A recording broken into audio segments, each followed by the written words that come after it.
You're listening to Bold Hearts, Big Moves, the show for female entrepreneurs who want it all: a thriving business, deep self love, and fulfilling relationships.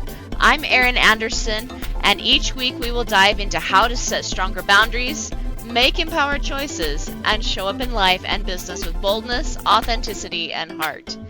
Because let's be real, the money you make is directly related to the love that you have for yourself and the strength of your relationships. So if you're ready to lead with love and make those big moves with those bold hearts, let's dive in.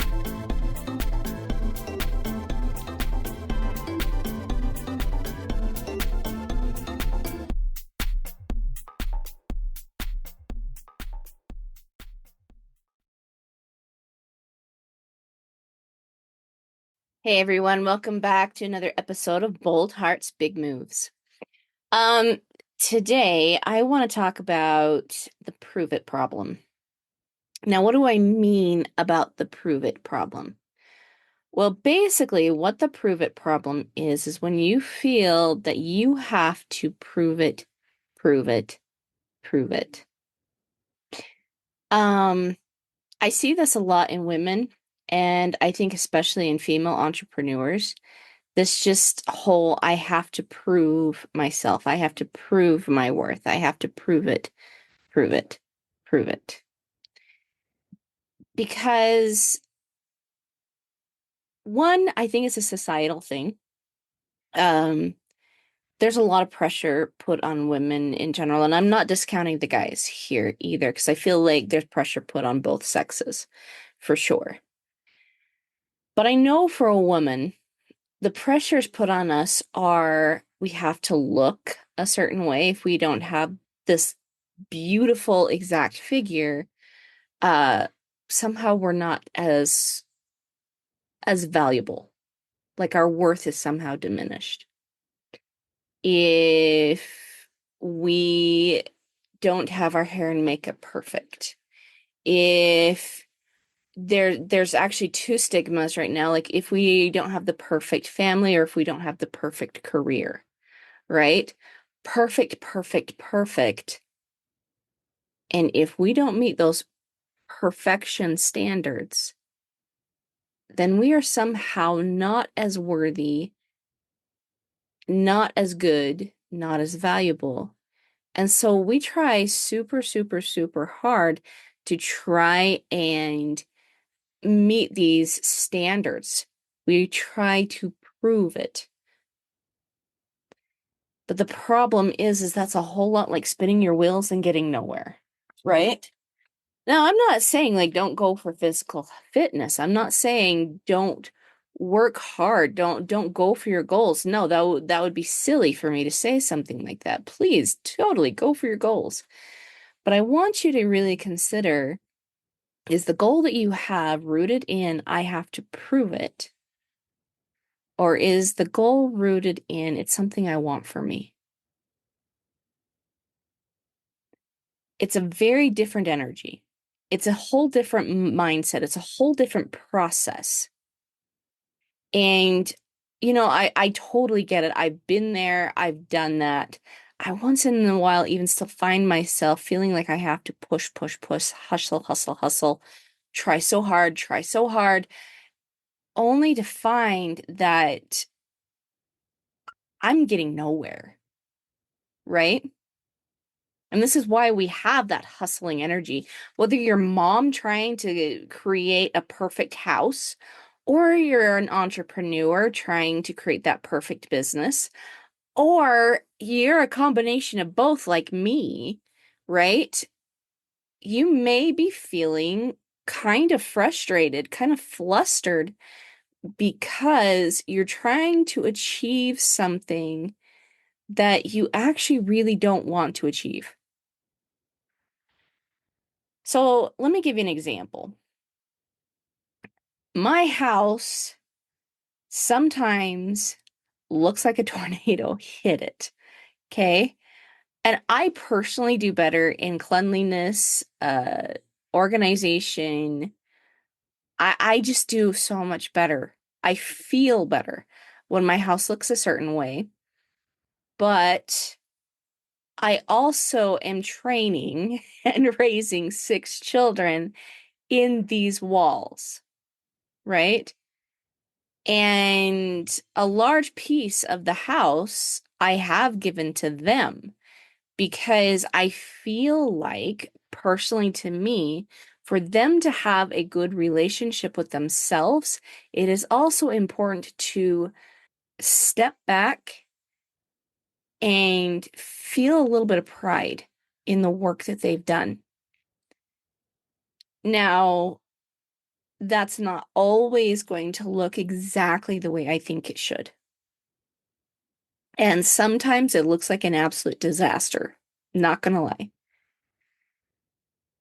But this is an opportunity for me to ask myself, am I trying to prove something to someone else?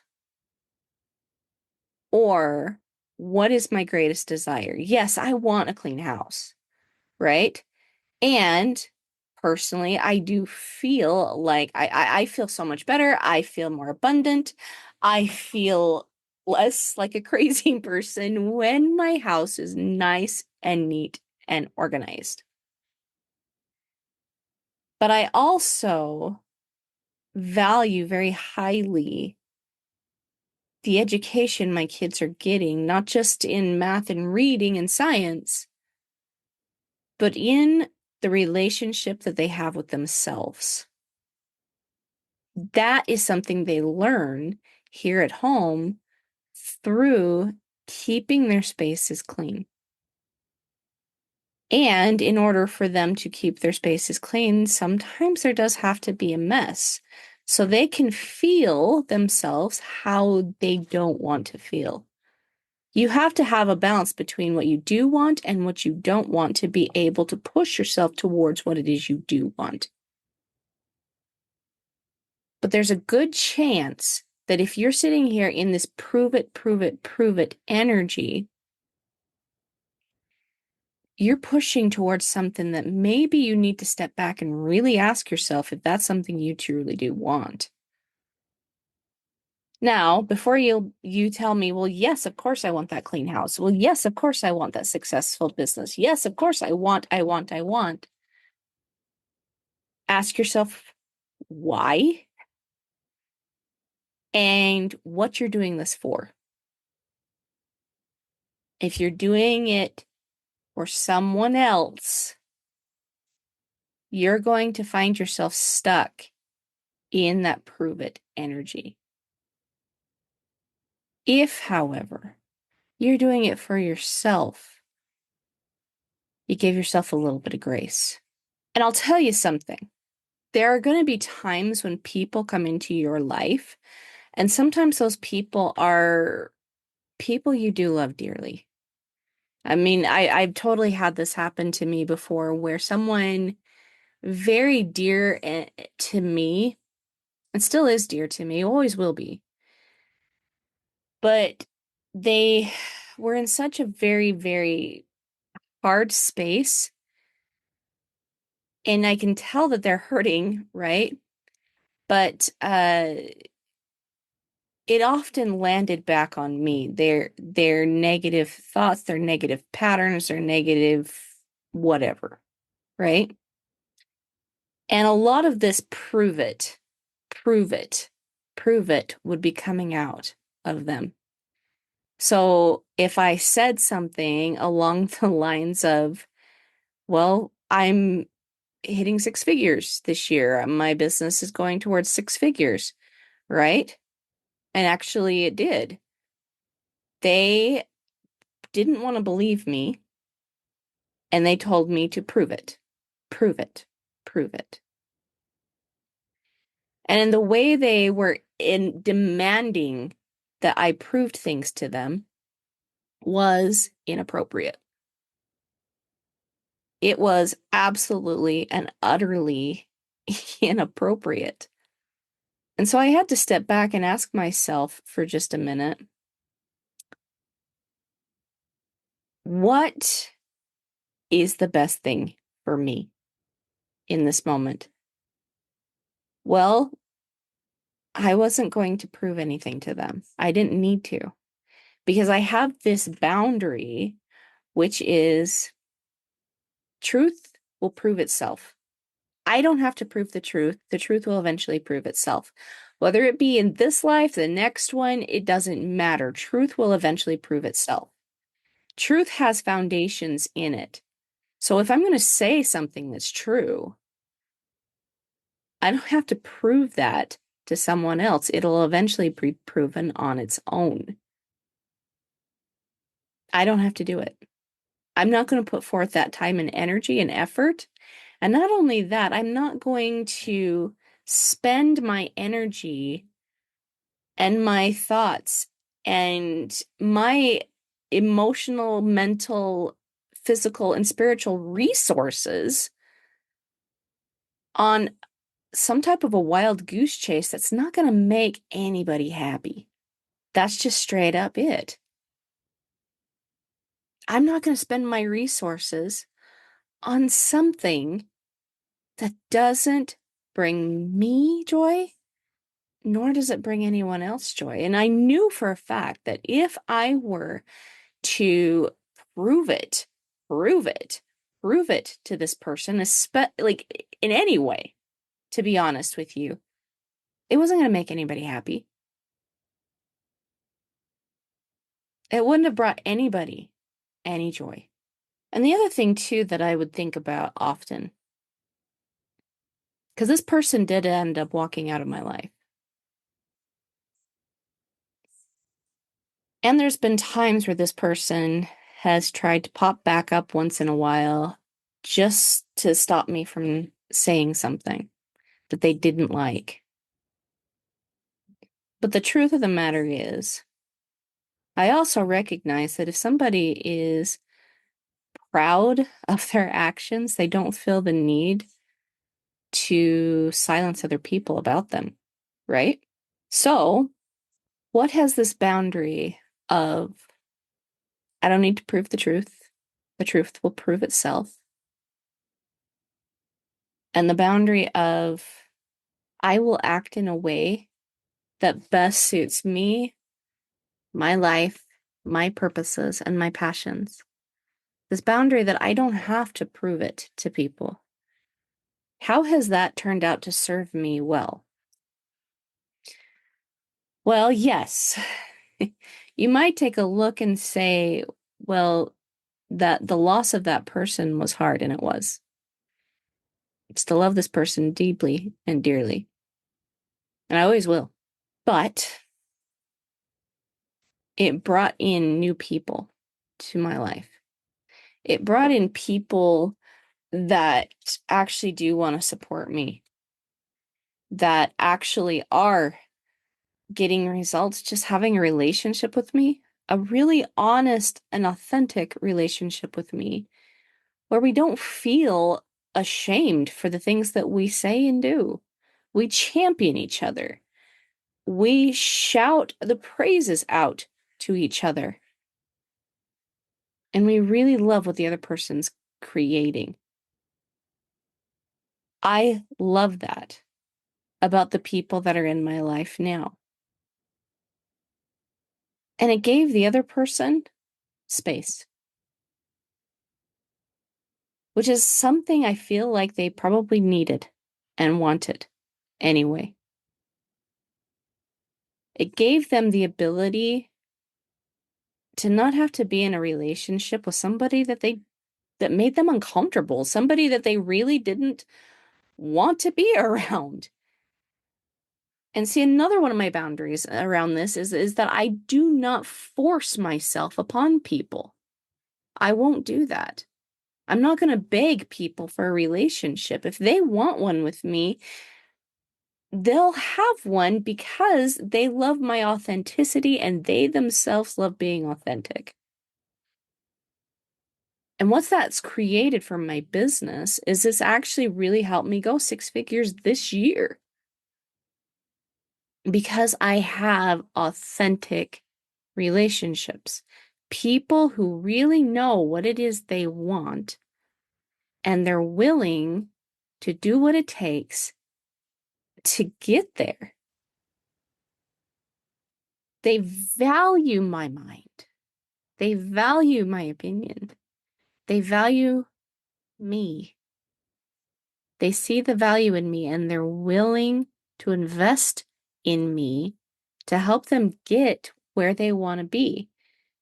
You know, it's amazing too. Like, my clients are the ones that are doing the work.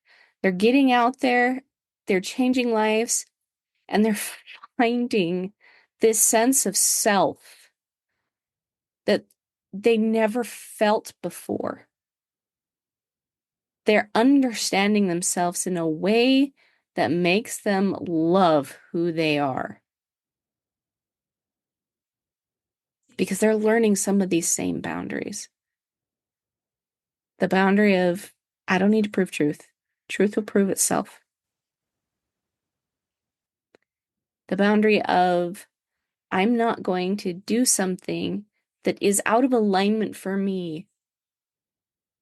Right? Some of these boundaries that I've mentioned already, some of these boundaries that I've mentioned before, they're using them and they're finding relationships that actually do love and support them. And the relationships that wanted them to prove everything to them, they're also finding are dropping out of their lives. They don't want to. And it's hard. It's not easy to allow somebody you love to go. But sometimes it's exactly what's needed. And it's the kindest, most loving thing you can do, not only for yourself, but for them too. So that's what boundaries can create. You know, Christ himself said that he didn't come to bring peace to the world, but sometimes he came to divide. Now, and that's insane, right? Because, like, he's the Prince of Peace. But he's never asked us to prove it. It's such an adversarial concept, honestly, if you think about prove it, prove it, prove it. Like, you think about, let me kind of explain it to you this way. In the Bible, or the New Testament, that's the Bible, right?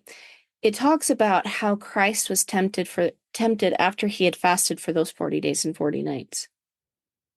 And the adversary came in and said, if you are the Son of God, turn this rock into bread.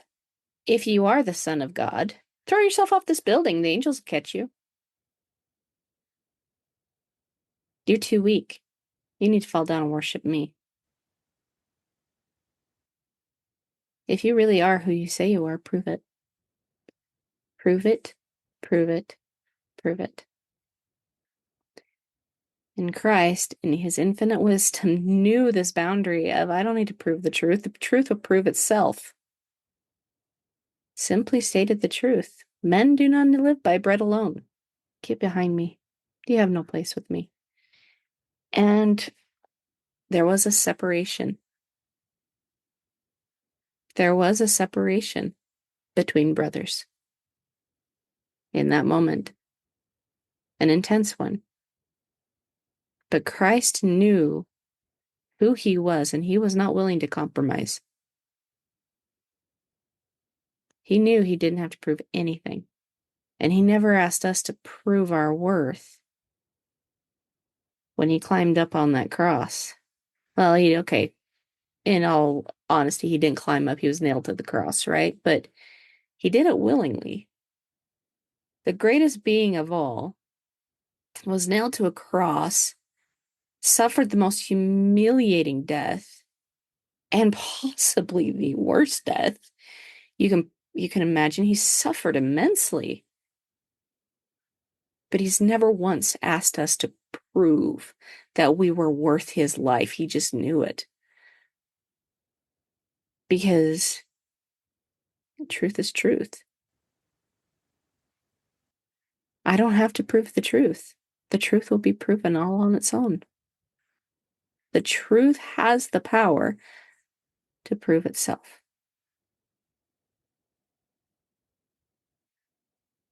That's why he rose from the tomb in 3 days. That was just the proving of truth. That's why he can succor us when we are at our depth in the most horrible positions.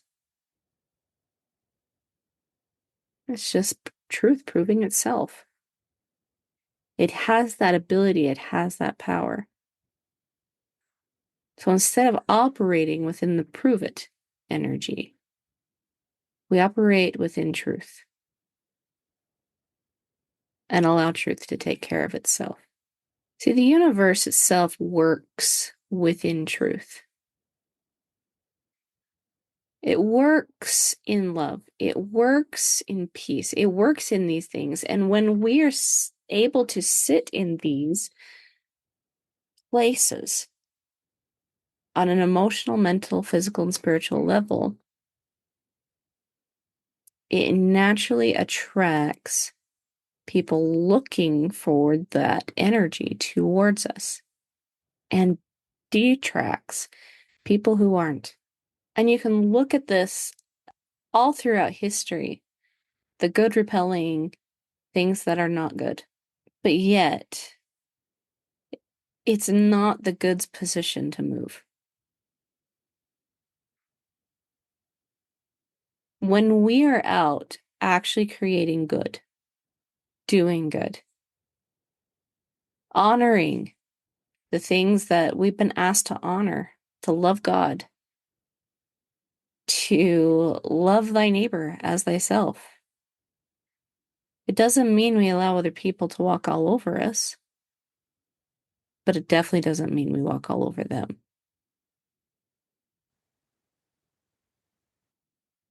And the prove it energy is all about stomping on each other.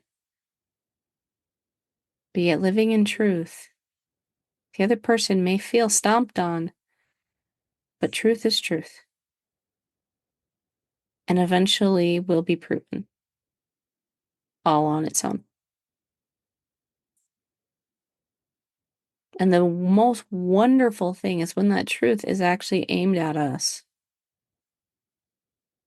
Because we will find the things that we can improve in ourselves, and those improvements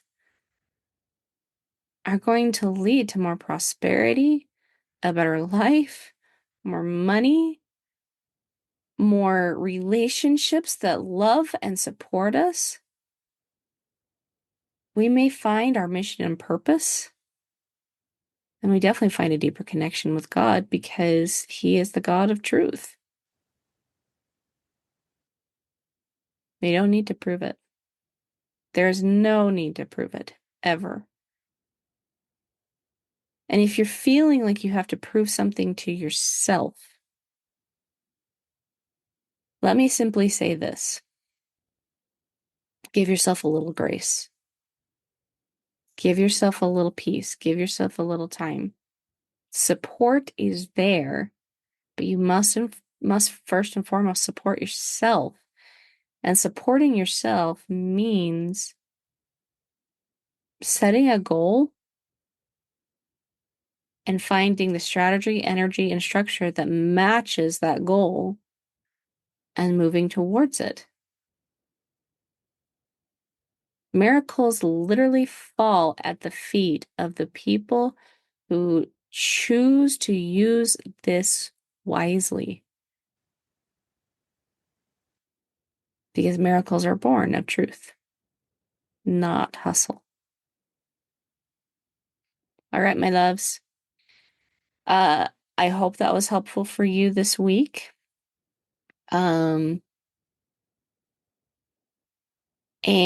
don't forget that we do have the webinar coming up very soon.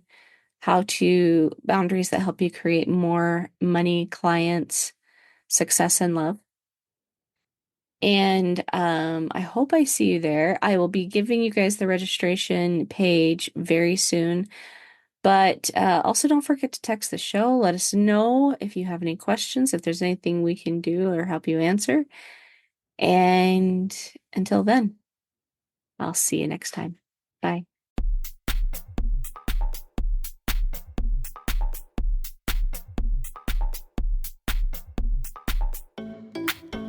All right, Boundary Boss Babes. I'm super excited that you tuned in with me today. Make sure you tune in again next week as we chat about more Boundary Boss Babe topics. We're going to get into so many other things about how to set boundaries with your business, how to set boundaries with your relationships, so you can truly have the time, the money, and the flexibility that you are seeking. So tune in next week. Make sure you subscribe to this podcast. Let your other Boss Babe friends know about it. And also, if you've got any questions, make sure you submit them into the podcast by clicking on the send us a text message at the bottom of the podcast description. I look forward to seeing you guys next week. See you later, Boss Babes.